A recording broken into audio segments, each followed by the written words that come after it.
Good afternoon, everyone, and welcome to today's short briefing. I will begin with activities that had been undertaken over the past week by the Prime Minister before I proceed to the second part of the briefing, which should be on current issues. So on July 22nd and the 23rd, Prime Minister Abiy Ahmed met with the Council of Ministers to review the performance of sectoral activities during the course of the Ethiopian calendar 2013 budget year. So what had been undertaken in the past year had been reviewed, and the ministers have also achieved important milestones over the course of the past year, despite the many challenges that the nation has been confronted with. To name a few of these milestones, although it has been widely explored, first, agricultural crop productivity has shown remarkable progress over the past year, particularly in Ethiopia's efforts to substitute wheat imports through enabling national productivity. So if you've been following closely over the past year, there has been a lot of initiatives that have been undertaken by the Ministry of Agriculture at the federal level in collaboration with regions to ensure that wheat productivity is at the forefront of Ethiopia's food self-sufficiency efforts. Gold export performance has also been quite positive over the course of the past year, as reported by the Ministry of Mines and Petroleum. And this also shows efforts are being made to grow the sector in addition to artisanal mining. Another key milestone is strengthening and reach of other forms of health services that have been continuing through the initiative of the Ministry of Health alongside what the nation has been confronted with, as the rest of the world has with the COVID-19 pandemic. However, these different healthcare service provisions have also continued for other parts of the country and other citizens, including those that have been displaced by various issues, including conflict and natural disasters. So despite the multidimensional challenges the nation has been confronted with, resilience has also been the hallmark of the country's economy, as reported with a 20% increase in export revenue. So this is just to give you a flavor of some of the key milestones as reported within the annual performance of the Council of Ministers. So in reviewing these key milestones and also evaluating the gaps of implementation against set targets, this is to enable better direction to be set for the upcoming budget year according to the Ethiopian calendar 2014, and in government's efforts of exploring ways of further strengthening the economy and achieving targets that have been set within the National 10-Year Perspective Plan. Relatedly, and it's important to update because we're almost halfway, or we've passed the halfway mark for the Green Legacy Initiative. So to provide an update on the Prime Minister's National Green Legacy Initiative, activities are progressing nationwide. Reports from the Green Legacy Committee shows a 70% performance thus far in the nationwide planting schemes. And just to reiterate again, the Green Legacy Initiative, as we know it, is an initiative that has multifaceted attributes to the nation. It has been put in place or instituted to support sustainable agriculture development and food self-sufficiency. Also, with Ethiopia's attempts to be a climate resilient country and in its efforts to tackle climate change, enhancing forestry, enabling sustainable water resource development. So we have already intimated before that beyond the national efforts in this year's Green Legacy Initiative, neighboring countries have also been onboarded, and there are activities that the Ministry of Foreign Affairs will update you on as far as how that is progressing. So to conclude this part, we still encourage all Ethiopians and friends of Ethiopians that are residing within the country to support in meeting this year's target by continuing to plant their print, as many other entities are doing so.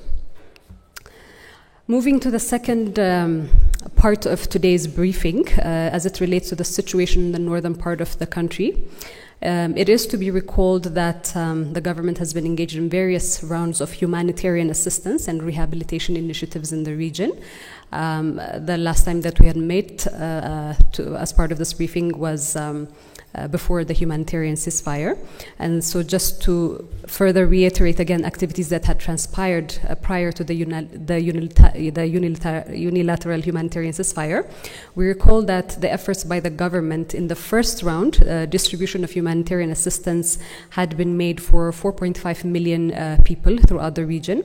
The second distribution was aimed at 4.5 million people, and in the third round, according to data from the relevant stakeholder, up to 4.9 million up to 4.9 million people had been reached in humanitarian assistance.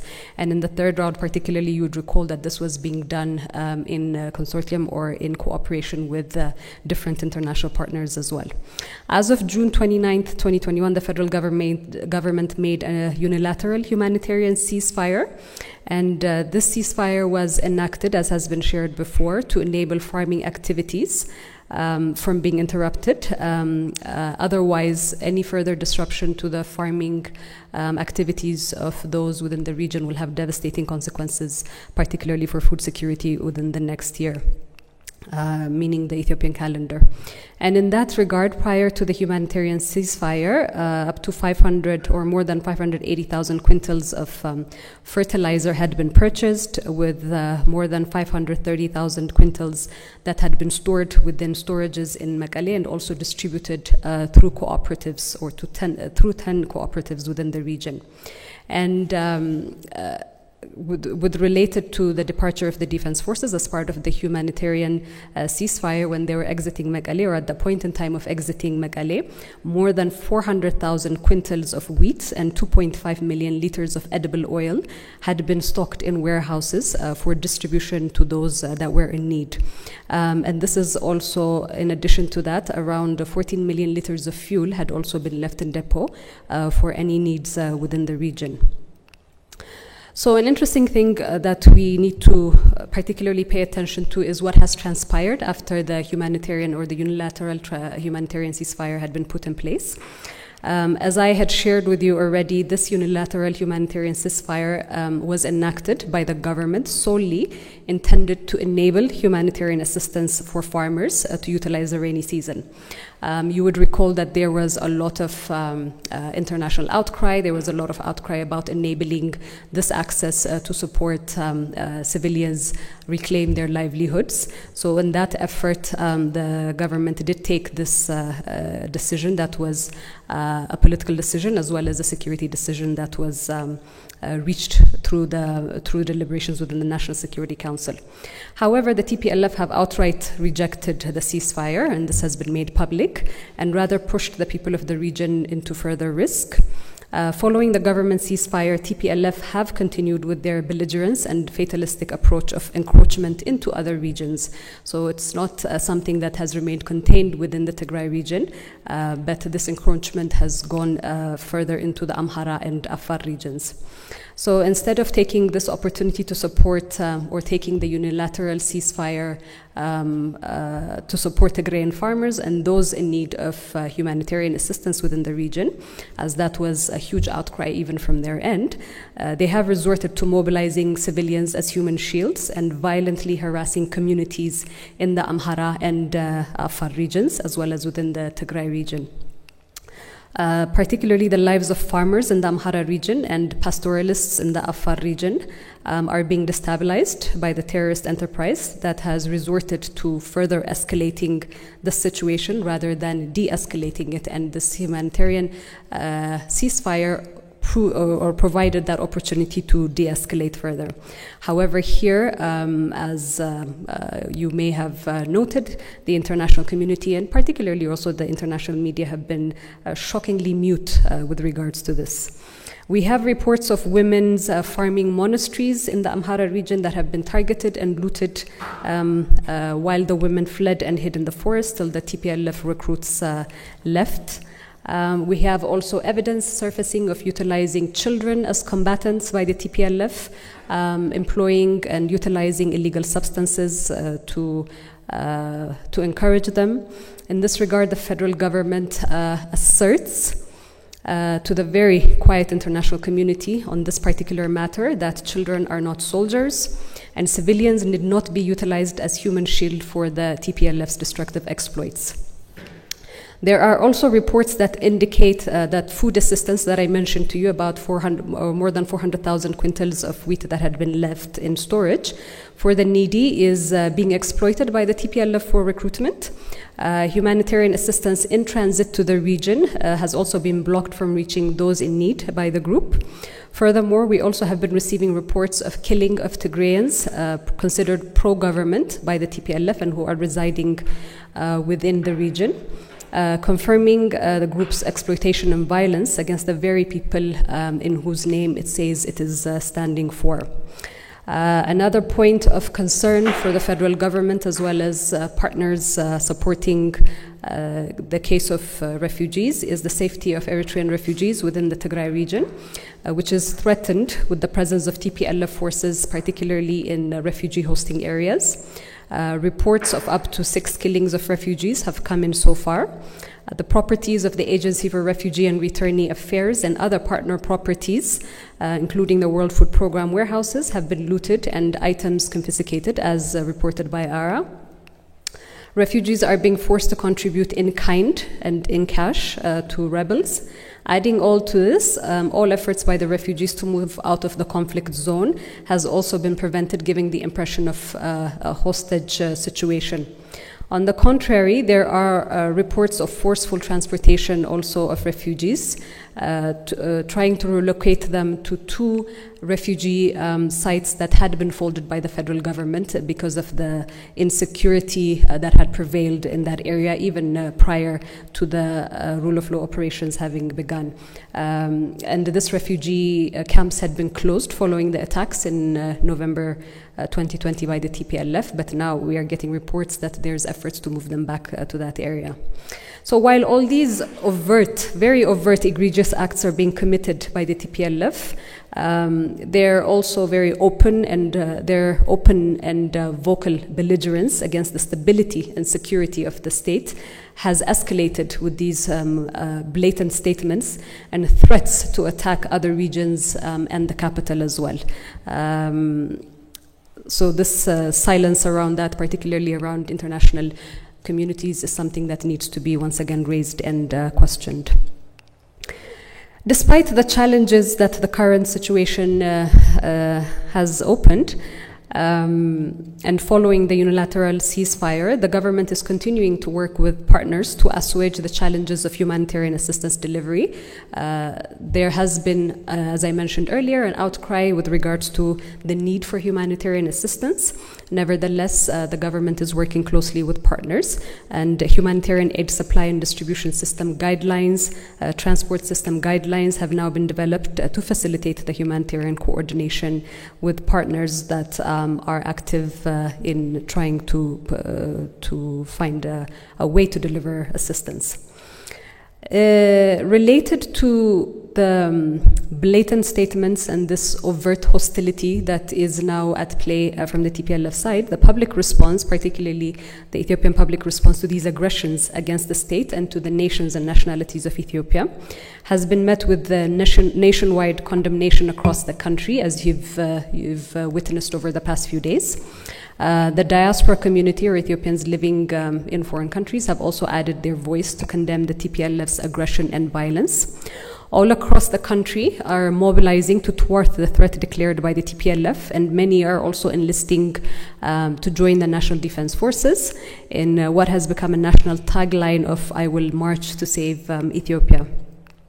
Renouncing the TPLF as a terrorist organization and the need to reconcile with fellow Tigrayans who have deep roots, blood and familiar ties with other nations and nationalities has been expressed by many across the country. So this clear delineation of calling a spade, which is the threat posed by the TPLF criminal enterprise versus the people of Tigray that are also part of the fabric of the Ethiopian society. So this is something that has been repeatedly expressed in public outcries over the past week. So despite the TPLF's attempt to wage a rift between the people of Tigray and their fellow Ethiopians for their personal political gains, Ethiopians all over have been very vocal in differentiating, as I told you, between the culprits and the innocent Tigrayans in whose name TPLF and their operatives continue to trade. I would like to say a little bit before I open it up to questions in terms of the response by the international community and the international media, who have at previous junctures been overtly vocal about support for the region. In developments following the government's decision to enact a humanitarian ceasefire and exit some of the cities, the international community's silence has been quite outstanding. I've repeated that and I want to re-emphasize that again. So a clear double standard seems to be at play in the silence towards TPLF's harassment and overt belligerence. So it's not a silent belligerence anymore, but these are statements that are being issued through various social media channels from spokespersons related with the rebel group about an attack on regions and the capital as well. Many that were echoing the well-being of Tigrayans in the region are now mute when the TPLF is blocking aid. When there's killing of Tigrayans, it considers against the TPLF structure. When it is recruiting child soldiers, we have seen a lot of evidence towards that and testimonies from child soldiers that have been apprehended by the security sector or the government security sector. Again, the international community has been quite mute when civilians are being used as human shields and bullet fodder, and when the TPLF is encroaching into other regions. There was a very loud narration and narrative about government forces and Amhara forces get out of the Tigray region, but now you have TPLF forces that have been designated as a terrorist organization encroaching into two regions, the Afar region and the Amhara region, and there is a dead silence with regards to that. So it begs the question of why. So three things that I want to draw your attention to again before I open up for questions. Number one, TPLF attacks the state in November 2020, dragging the federal government into a war. Secondly, the federal government enacts a humanitarian ceasefire, which TPLF rejects in June 2021. And three, TPLF escalates the conflict by encroaching into two other regions and openly declares violence. So these three critical threats against the state and the people of Ethiopia, and the international community is still quiet about it. So the question is why? I open it up to questions from you. Okay, we'll take one over here. Another one from Skander. Elias? No way. Okay, let's take this round and I'll come back. Thank you. There's a microphone coming your way. Thank you. I have a few questions for you. You said that the TPLF is attacking civilians in the state of Amhara and Afar, creating or wreaking havoc there. But what is the government doing to defend civilians in both regions? Is the government still, or does the government still respect the unilateral ceasefire? We hear that there is an active war there. So if the government respects the unilateral ceasefire, who is fighting there? Can you tell us the real situation there? The next question, when it comes to the budget regarding the Tigray state, I think it's still up in the air. Is your government planning to release the budget to the state? And if yes, who is going to receive the budget? And if not, what is the plan forward? When your government declared a unilateral ceasefire, it mentioned that there might be entities in the TPLF who may resort to peaceful negotiations. Is there any development about it? Is your government ready to negotiate with the TPLF? Maybe the last question. Some international aid organizations are saying that they are running out of stock, maybe in a couple of days. What is your government planning to do to provide aid there? You're saying that the TPLF is blocking roads and aid is not being delivered properly. So what is your government planning to do in the coming weeks? Thank you. Thank you. That was a four-part question.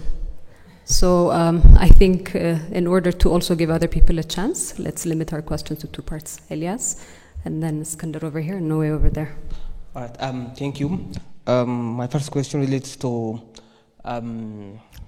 what seems to be flare-up of violence regarding the Afar Somali region or Eastern Ethiopia. There seems to have been some blockage of the Ethio-Djibouti rail line. Do you have any idea who is responsible in the blockage and what the government is doing about it to resolve it? And relating to that, this has been a long-standing issue or conflict between the Afar and Somali communities. In this regard, is there a medium to long-term plan by the government to solve this recurring deadly conflict? Solomon raised it a bit. My second question is about there are about 200 WFP trucks still stranded in Samara who have been not able to transport aid items to Tigray. What's the latest about it? Do you have any idea when they will leave for Tigray? And in the government side, what help or what measures are you taking to ensure that it reaches to the communities who are in need of this aid?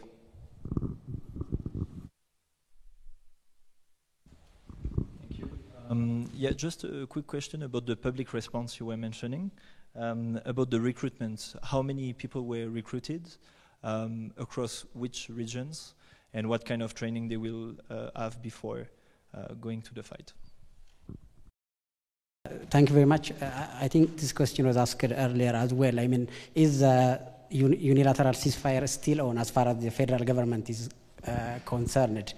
If you could respond to this question vis-a-vis, the mobilization underway in different parts of the country. Okay, thank you for your questions. I will start with the query regarding the humanitarian ceasefire and the unilateral ceasefire. As I had intimated twice or three times in the opening part, the purpose of the unilateral ceasefire was to enable farming communities within the Tigray region who, if they miss the season, would have dire consequences for their livelihoods, because the region is known to be food insecure to begin with, prior to the rule of law operations and the attacks of the Northern Command by the TPLF.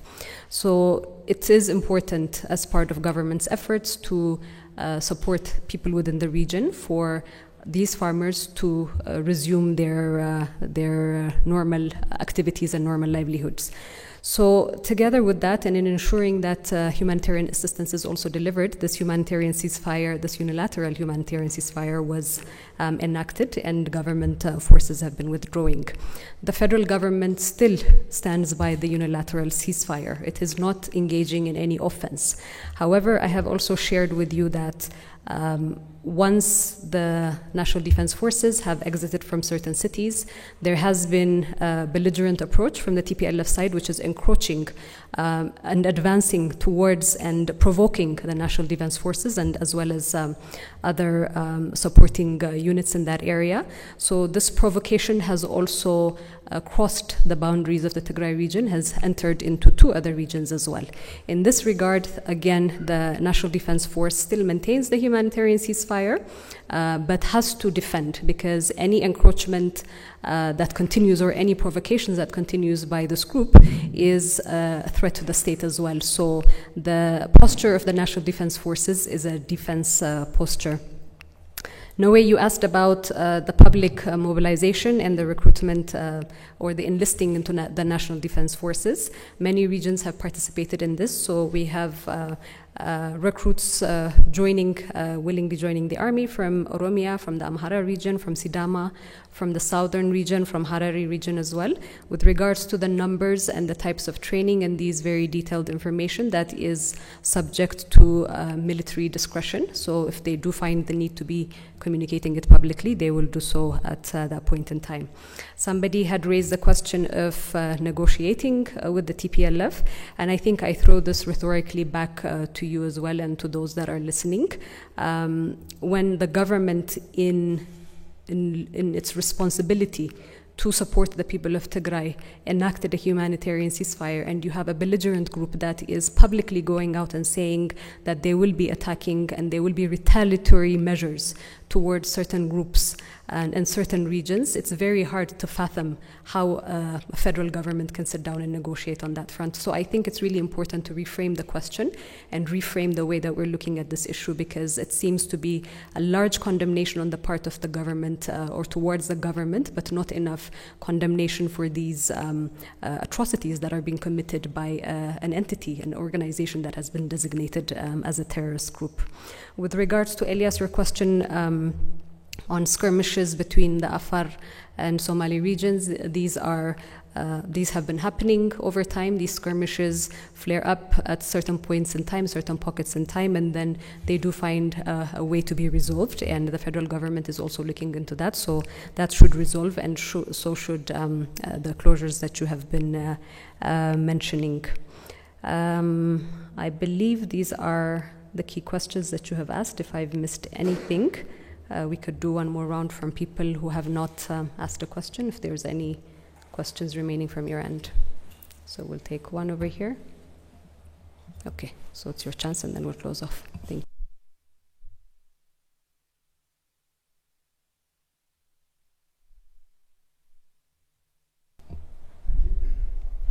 Thank you. My question is, regarding the mobilization of troops, including by regional governments. There are some people who are commenting that if regions are calling up to arms and the federal government is still sustaining the position of the ceasefire, doesn't the federal government fear or have any concern that this might turn into clashes between regions? Do you have any concern about that? That this would turn into conflicts between regions, yeah. Well, I think what the federal government, and again, this requires a reframing of the perspective on the question that is being asked, because what the federal government and the state is confronted with is a threat to its continuity.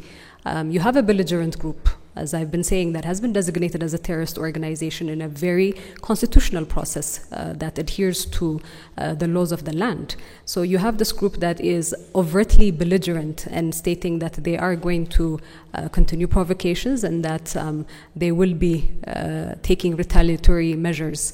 So this is not the public outcry is not an outcry of wanting to engage in war, but this is a public outcry of wanting to save the country from any further threats. So it requires a little bit of reframing in terms of the way that you're seeing it, because the imminent threat is the threat from TPLF. That imminent threat is not the threat of the Tigrayan people, as TPLF propagandists are making it out to be. So that threat needs to be thwarted, and people who believe that they owe their livelihoods and they have allegiance to their country are showing and are condemning these acts and showing their solidarity to save their country by enlisting in this. So that perspective of further aggravating or engaging in war is not that. This is also support to the National Defense Forces, who have been on the front lines for the past 8 months, who also have families, who also have livelihoods and lives that is important for them to carry on and carry forward, but have been on the front lines for the past 8 months, close to 9 months, sacrificing a lot of things as well. So this is a solidarity by all regions and Ethiopians, nations and nationalities that are showing that solidarity. There was one question I think I may have omitted with regards to statements by certain organizations saying that they're running out of stock. But as I had mentioned earlier, when the National Defense Forces withdrew and the unilateral humanitarian ceasefire was enacted, the National Disaster Risk Management and the Emergency Coordination Committee at the federal level had already placed in stock, as I was mentioning, 2.5 million liters of oil, as well as wheat. There are still efforts that are being done to ensure that passageway through to reach those in need is facilitated.